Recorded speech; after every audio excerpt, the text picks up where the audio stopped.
Просто спестихме момента на изрязването на сенките, тъй като създадахме модерно изкуство.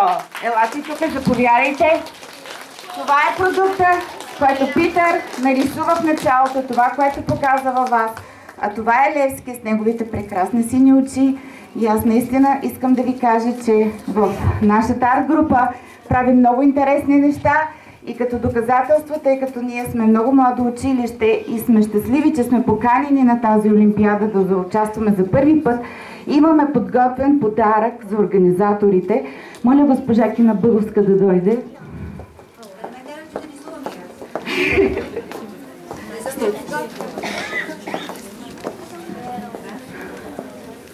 Госпожо Бъговска, аз наистина искам да ви благодаря от името на нашите ученици и да ви обещая, че докато ние сме български учители, независимо в кой край на света, ние ще носим България в сърцата си и ще я предаваме на нашите ученици, заклеваме се, а това е от нас за вас. Аз ще помоля да го отворите, да се види от публиката. Това е изработено в нашето училище. Благодаря много. Наистина съм така изненадана.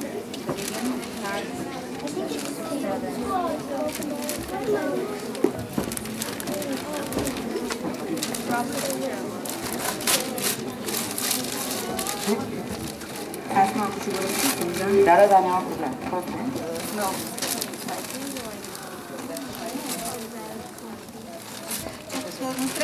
Така, това е макет на оригиналната сабя на Васил Левски, която е изработена от нас с много любов и може, разбира се,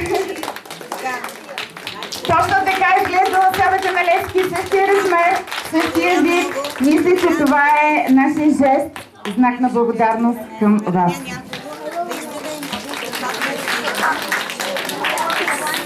Благодаря много. Това е невероятна реликва. Не съм очаквала такива подаръци от вас. Оценявам, че вие наистина сте едно уникално, артистично училище. Благодаря на всички деца. Надявам се, че ще продължите да рисувате и за бъдещите викторини. Благодаря ви много.